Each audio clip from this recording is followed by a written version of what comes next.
అందరికీ నమస్కారం అండి. ఇట్లు మీ కృష్ణవేణి ఛానల్. ఈరోజు వీడియోలో ఏకాదశి కథ, కృష్ణుని పాట, ఏకాదశి పాట, ఏకాదశి కథ మరియు అందాల వేశ్య గర్భంలో శ్రీ మహావిష్ణువు ఎలా జన్మించాడు, వీటి గురించి తెలుసుకుందాం. నచ్చితే లైక్ చేయండి. ఈ సందర్భంగా ఏకాదశి జన్మ వృత్తాంతము. అనగనగా మురాసురుడనే రాక్షసుడు ఉండేవాడు. అతను మహాబలవంతుడు. ఇంద్రాది దేవతలను సైతము ఓడించి త్రిమూర్తుల మీదికే కాలుదువ్వడం మొదలుపెట్టాడు మురాసురుడు. ఆ బ్రహ్మరాక్షసుని బారి నుండి తమను కాపాడుమంటూ ముల్లోకాలలోని దేవతలందరూ విష్ణుమూర్తిని ఆశ్రయించారు. దాంతో విష్ణుమూర్తి యుద్ధానికి సన్నద్ధుడై మురాసురునితో తలపడ్డాడు. ఇరువురి మధ్య భీకరమైన సంగ్రామం మొదలయ్యింది. వందల సంవత్సరాలుగా యుద్ధం జరుగుతున్నా ఎవరికీ స్పష్టమైన గెలుపు రాకుంది. ఈ లోపల విష్ణుమూర్తి యుద్ధంలో తనకు కలిగిన అలసటను తీర్చుకునేందుకు ఓ గుహలో విశ్రమించాడు. విష్ణుమూర్తి విశ్రాంతిని తీసుకుంటున్న విషయం మురాసురునికి చేరింది. విష్ణు నిద్రలో ఉండగానే అతన్ని సంహరించాలనుకొని నిదానంగా ఆ గుహను చేరుకున్నాడు. కాని విష్ణుమూర్తిది అంతా యోగనిద్ర కదా. ఎప్పుడైతే చెడు తలంపుతో ఆయన దగ్గరకు మురాసురుడు చేరుకున్నాడో వెంటనే విష్ణుమూర్తిలో నుంచి ఒక శక్తి ప్రభవించింది. ఆమె ఏకాదశి. కేవలం తన కంటి చూపుతోనే ఆ మురాసురుణ్ణి భస్మం చేసింది ఏకాదశి దేవి. తన రక్షణ కోసం ప్రత్యక్షమైన ఏకాదశి దేవతను చూసి విష్ణుమూర్తి చాలా ప్రసన్నుడయ్యాడు. నీకేం వరం కావాలో కోరుకోమ్మంటూ అభయాన్ని ఒసగాడు. దానికి ఏకాదశి తాను ఒక ముఖ్యమైన తిథిగా నిలిచిపోవాలని, ఎవరైతే ఆ రోజున ఉపవాసం ఉండి విష్ణుమూర్తిని ధ్యానిస్తారో వారి పాపాలన్నీ హరించుకపోవాలని కోరుకుంది. ఆమె కోరికలకి విష్ణుమూర్తి తన అంగీకారాన్ని తెలపడంతో ఏకాదశికి విశిష్టత ఏర్పడింది. మురాసురుని సంవరించినందుకు విష్ణుమూర్తికి కూడా మురారి అన్న పేరు సార్థకమయ్యింది. ఇదేనండి ఏకాదశి కథ. నచ్చితే లైక్ చేయండి. అందరికీ ధన్యవాదములు. రాధాకృష్ణుని పూజలు చేసితే చింతలు మనకేమున్నవి, మురళీకృష్ణుని సేవలు చేసితే ఎదురేమున్నది, పుణ్యము కొదవేమున్నది. రాధాకృష్ణుని పూజలు చేసితే చింతలు మనకేమున్నవి, మురళీకృష్ణుని సేవలు చేసితే ఎదురేమున్నది, పుణ్యము కొదవేమున్నది. నిర్మల హృదయము లోపల నిలచి నిన్నే పూజలు చేస్తూ ఉంటే నిర్మలమైన భావనలేవో, నిర్మలమైన భావనలేవో నృత్యము చేస్తూ ఉన్నది, నృత్యము చేస్తూ ఉన్నది. రాధాకృష్ణుని పూజలు చేసితే చింతలు మనకేమున్నవి, మురళీకృష్ణుని సేవలు చేసితే ఎదురేమున్నది, పుణ్యము కొదవేమున్నది. చెదరి జారిన కస్తూరి తిలకము కనుబొమ్మలలో మెరుస్తూ ఉంటే ఆనందముతో నా మనసెంతో, ఆనందముతో నా మనసెంతో ఉయ్యాలలుగుచున్నది, ఉయ్యాలలుగుచున్నది. రాధాకృష్ణుని పూజలు చేసితే చింతలు మనకేమున్నవి, మురళీకృష్ణుని సేవలు చేసితే ఎదురేమున్నది, పుణ్యము కొదవేమున్నది. మనసే నీకొక పల్లెము చేసి జ్ఞానజ్యోతిని వెలుగును చేసి మంగళహారతులిస్తూ ఉంటే, మంగళహారతులిస్తూ ఉంటే పండుగలైపోతున్నది, కన్నుల పండుగవుతున్నది. పండుగలైపోతున్నది, కన్నుల పండుగవుతున్నది. రాధాకృష్ణుని పూజలు చేసితే చింతలు మనకేమున్నవి, మురళీకృష్ణుని సేవలు చేసితే ఎదురేమున్నది, పుణ్యము కొదవేమున్నది. రాధా రాధా రాధా కృష్ణ రారా, రాధా రాధా గోపీ కృష్ణ రారా, రాధా రాధా రాధా కృష్ణ రారా, రాధా రాధా గోపీ కృష్ణ రారా.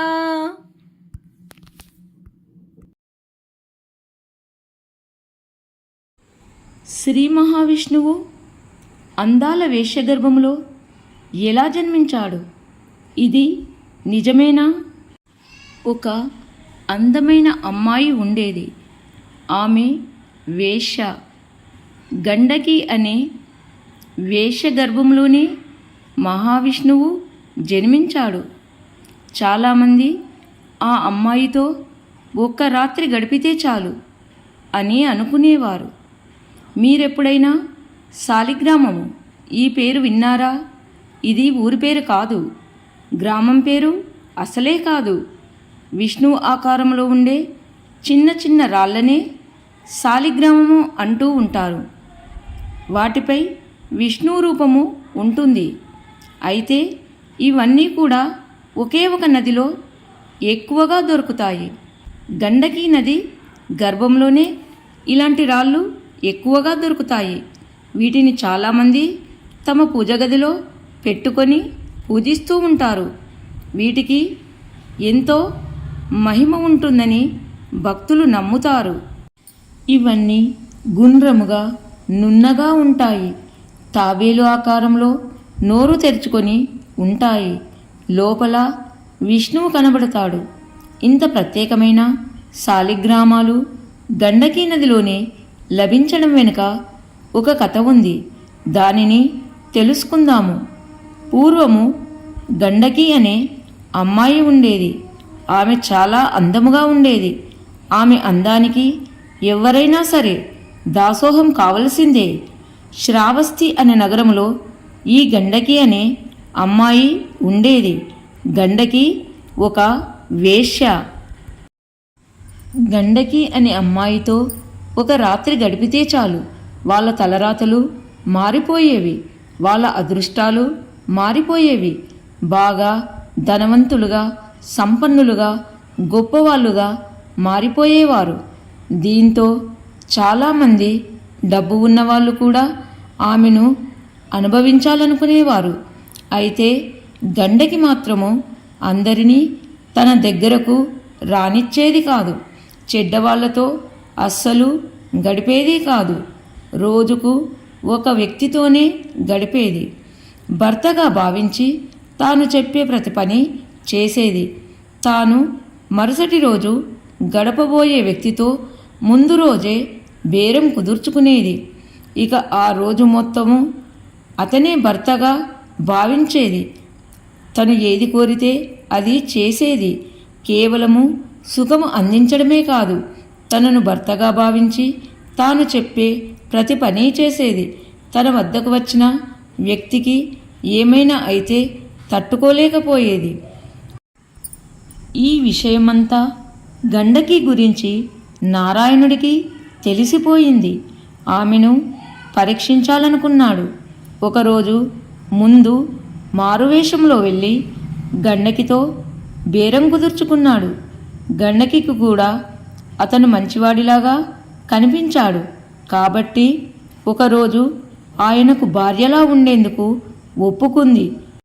మారువేషంలో ఉన్న నారాయణుడు ఆమెతో తనకు ముందుగా భార్యలా స్నానము చేసి కడుపు నిండా భోజనం పెట్టుమని కోరుతాడు. ఆ నారాయణుడు సరే అని గండకి ముందుగా ఆయనకు స్నానం చేయించబోతుంది. బట్టలు తీసివేసేసరికి అతని ఒంటి నిండా పుండ్లు కనబడతాయి. నారాయణుడు అందవికారముగా కనిపిస్తాడు. అయినా కూడా ఆమె శ్రద్ధగా స్నానం చేయించింది. సువాసనలు గుప్పించే సుగంధ ద్రవ్యాలను గండకి ఆయనకి పూసింది. కొత్త బట్టలు తొడిగించింది. పక్క మీదకు తీసుకెళ్తుంది. తర్వాత తానే వంట చేసి అతనికి వడ్డించింది. అతని చేతులకు మొత్తం పుండ్లు ఉండడంతో సరిగ్గా తినలేకపోతాడు. దానితో ఆమె అతనికి తినిపిస్తుంది. తర్వాత మిగిలిన అన్నాన్ని ఆమె తింటుంది. తర్వాత అతన్ని పక్క మీదకు తీసుకెళ్తుంది. కానీ ఆయన ఏమీ చేయలేని పరిస్థితిలో ఉంటాడు. బాగా జ్వరం వస్తుంది. అతనికి ఆ రోజంతా సేవ చేస్తుంది గండకి. ఆ రోజు రాత్రి అతడు అనుకోకుండా చనిపోతాడు. గండకి తన సొంత భర్త చనిపోయినట్టుగా బాధపడుతుంది. భర్తతో పాటు తాను కూడా చితిలో పడుకొని సతీ సహగమనం చేయడానికి సిద్ధమవుతుంది. అందరూ అడ్డుకున్నా కానీ వినదు. తన దగ్గరుండే సొమ్మునంతా బీదలకు పంచిపెడుతుంది. తర్వాత శ్మశానములో చితిలోకి దూకుతుంది. విష్ణువునే గర్భాన పుట్టాలని కోరుకుంటుంది. అయితే మంటలు ఒక్కసారిగా మల్లెపూల మాదిరిగా మారుతాయి.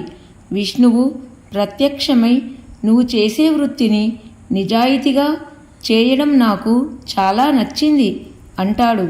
గండకి చాలా సంతోషంగా విష్ణువు వైపు చూస్తుంది. విష్ణువు నీకు ఏం వరం కావాలో కోరుకో గండకి అంటాడు విష్ణుమూర్తి. గండకి విష్ణువుని తన గర్భాన పుట్టాలని కోరుకుంటుంది. సరే, నీ కోరిక వచ్చే జన్మలో తీరుతుంది. నీ గర్భంలో ఎప్పుడూ నేను పుడుతూనే ఉంటానంటాడు విష్ణువు. గండకి మరుజన్మలో నదిగా పుట్టింది. ఆ నది గర్భంలోనే శాలిగ్రామాలు అంటే విష్ణుమూర్తి రూపముతో ఉండేవి పుడుతూనే ఉన్నాయి. ఇది శాలిగ్రామము గండకీ కథ. తులసి శాపం వలన శాలగ్రామంగా మారిన విష్ణువు గండకికి ఇచ్చిన వరం వలన గండకీ నదిలోకి శాలగ్రామ రూపంలో చేరుతాడు. ఈ విధముగా గండకీ నదిలో శాలగ్రామ రూపంలో విష్ణుమూర్తి పుడుతూనే ఉంటాడు. ఈ వీడియో కనుక మీకు నచ్చినట్లయితే లైక్ చేయండి, షేర్ చేయండి, సబ్స్క్రైబ్ చేయండి. అందరికీ ధన్యవాదములు.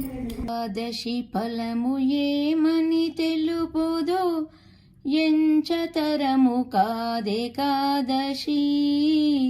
నారదమునులే నవబ్రహ్మాదులు వారితో పుట్టినదేకాదశి.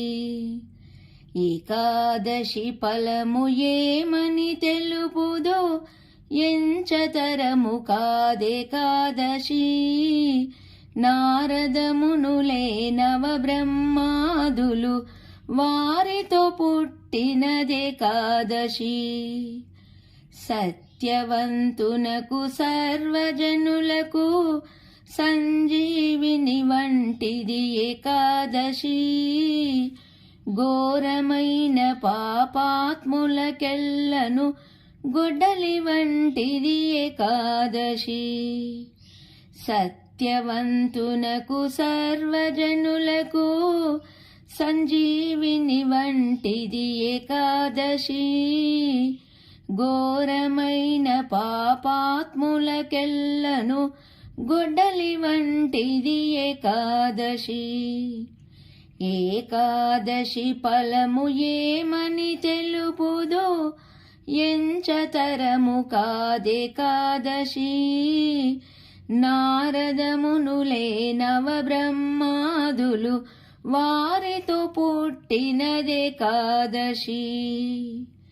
నారాయణుడు సంద్రము తెరువగా నాడు పుట్టినది ఏకాదశి.